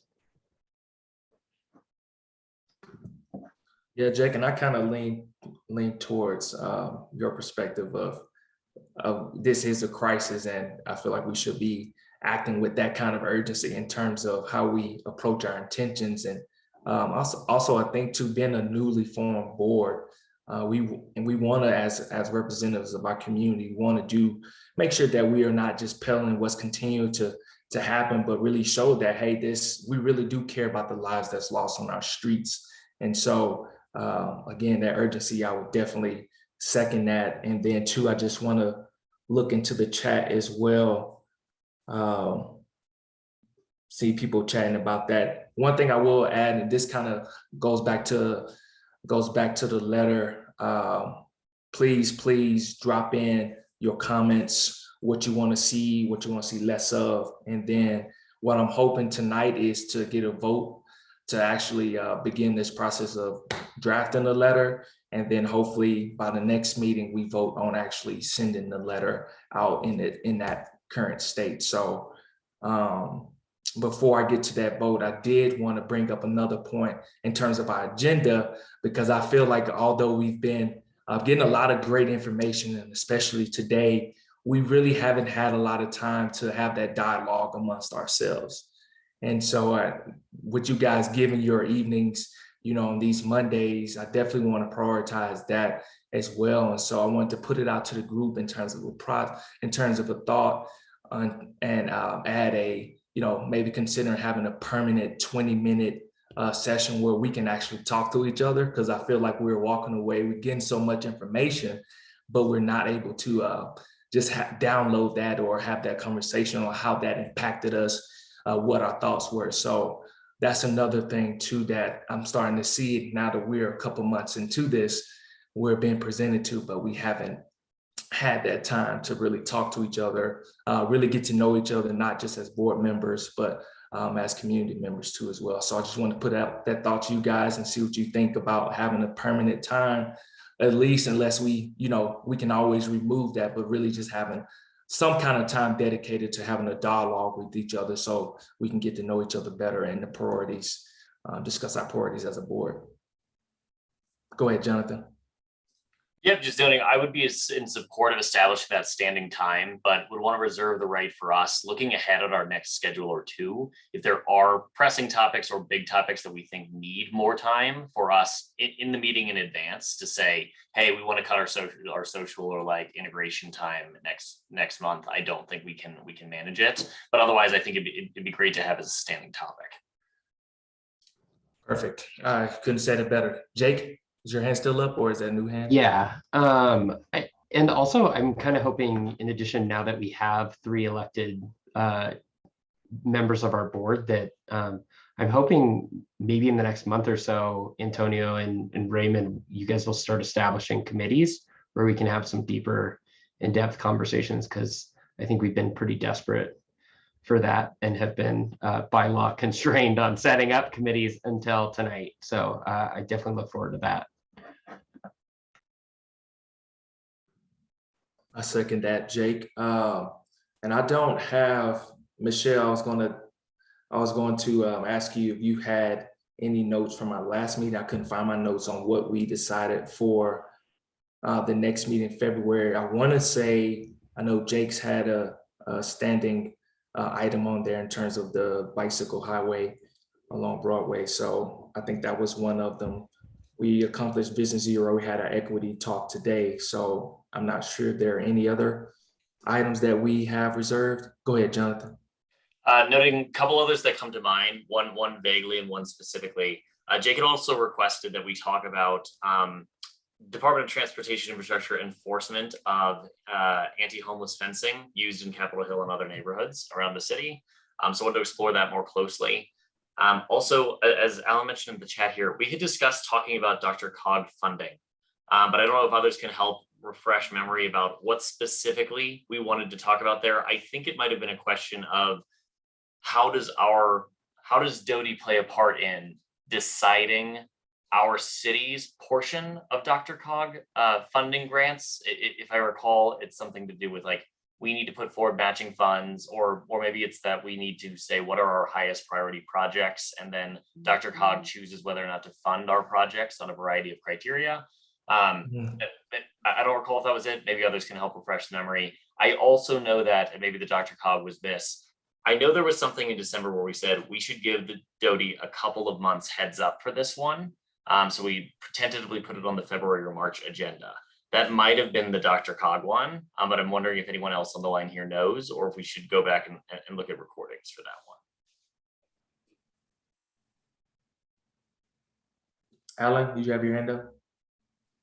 Yeah, I think regarding Jonathan's points, we had talked about, I think it was Zach, I want to say, from Dottie staff, that we had asked him to maybe come up just a list so we could kind of see the big capital projects that were in the pipeline, so the board could not, $10,000 projects, but the more substantial projects, so we could look at that and give public feedback on kind of what's coming down the pipeline. And I think to echo Jonathan's point, I think we're also interested in not only seeing and understanding the mechanics of DRCOG funding, but also seeing like, hey, what are some of the things that Dottie is at least considering, or the city is considering to put forth towards DRCOG as well. So the board might be able to give input, or at least have some knowledge on that as well.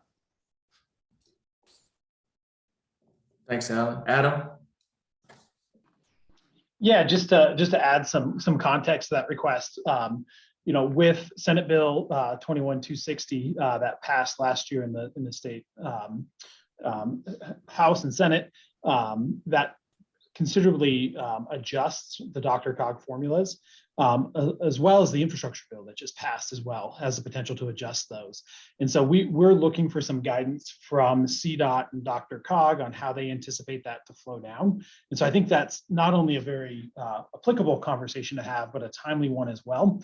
I may advise the board here that we look at March or April for that, as I'm hoping to have that guidance from both CDOT and DRCOG at that point, so that we can bring a little bit more of a holistic viewpoint to that, but still ahead of the 2023 budget cycle that will really kick off in that April-May timeframe.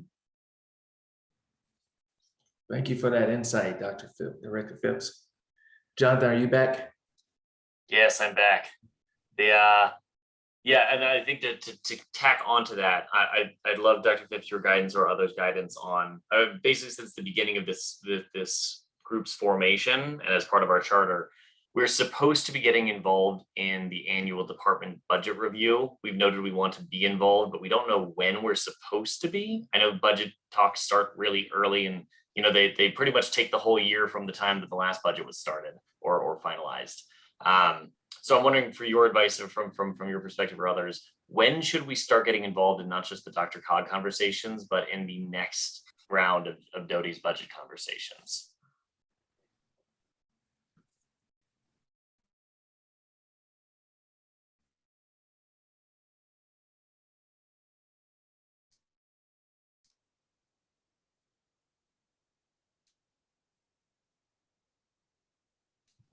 So, the budget initiates in April, and that's where we start to talk about, what does the budget look like for the city from a year-over-year standpoint? Is this a budget where we'll be able to expand?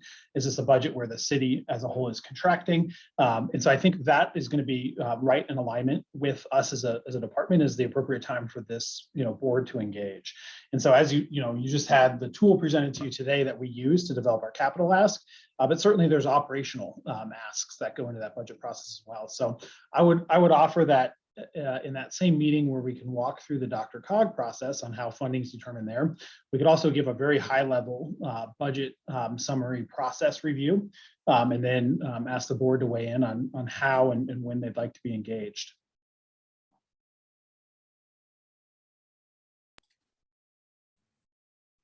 Go ahead, Jonathan. Okay, just noting for me to make sure I'm tracking conversation then. It sounds like we probably want March or April for both of those conversations, maybe lean towards April for the budget, but March or April for DRCOG. February, we've talked about committee formation, which I think might take a little bit of time. Was there anything in particular we had on the docket for February now? I feel like we've listed some off and I'd already forgotten even what I said. With the, if we're to do the DRCOG in, let's say, March, with the budget in April, we can talk about the Dottie anti-homeless fencing, the committee formation, and then capital projects pipeline. And then we can also probably push, I hate to keep pushing it back, but the Broadway Broadway project to March.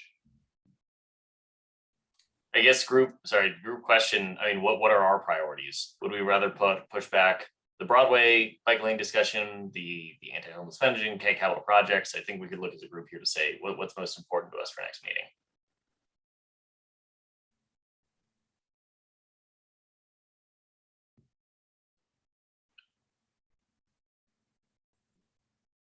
No comments? Okay, there we go. Let's go, Paul. Sorry, guys, I'm eating dinner, hence the muted video. The bike lanes are happening. We know this, and we've all seen the plans for them.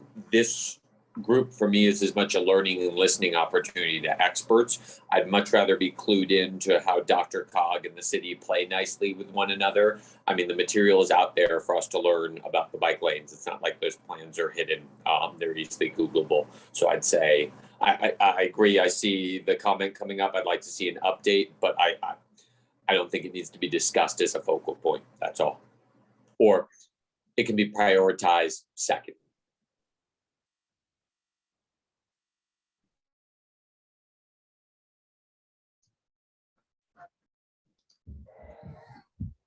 I'd say, the conversation about what's in the pipeline would be a priority, because any chance we have to learn what's in the pipeline gives us the opportunity to be involved earlier, which means having more influence on projects. So let's not push that one. Go ahead, Jake. I think actually in hearing some of these comments, I think the Broadway bike lane could be incorporated into the letter, Antonio, even, and it might not be a separate conversation. If there's already a plan in place, everyone's for it, and the conversation's about speed or updates, I think that might make sense to even add into the letter you're thinking about sending. I think I think Brian brought it up. We also could pursue getting this update on the project via email too as well. So we're not waiting so long.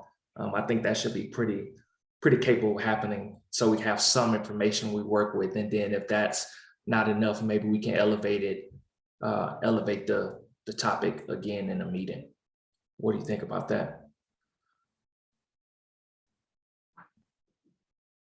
Okay. So wrapping up here, what I put down for February is committee formation, capital projects pipeline, and then we can have the Dottie anti-homeless fencing. I think with that'll leave us with the public comment, and then the time we dedicate to having that dialogue. And then if we don't, go ahead, Jake, I'll stop right there.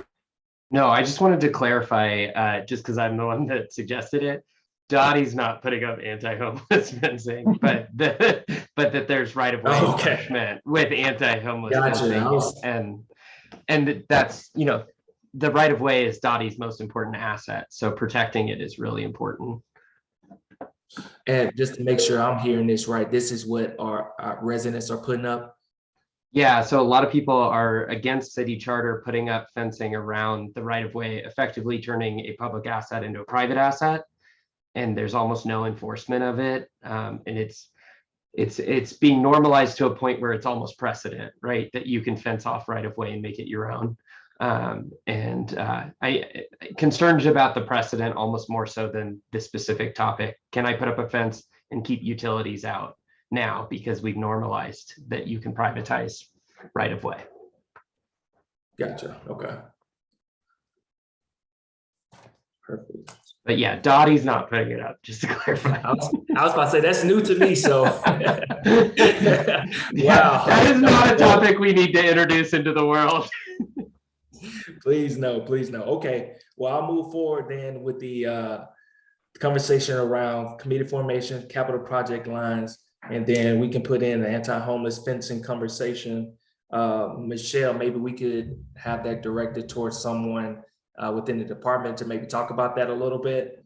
And then for March, we can have the DRCOG, and then understandably with April, we'll have already set a significant portion that's set aside for the budget, upcoming budget review. Does that sound good to everyone? Just to confirm, Antonio, and Director Phipps, will we be able to see the DRCOG proposal before it's submitted to DRCOG? Yeah, we'll certainly make sure that the advisory board has the opportunity to weigh in before we submit everything. Our submittals aren't for a while. We'll just get the new equations and formulas will be our target that we'll share with you. So certainly. Great, thank you so much. Before I forget, can I put to start a motion to create the letter to draft to the board, to the mayor? They have someone second it. Second. Perfect. And then if we can just get a aye or a raise of the hands.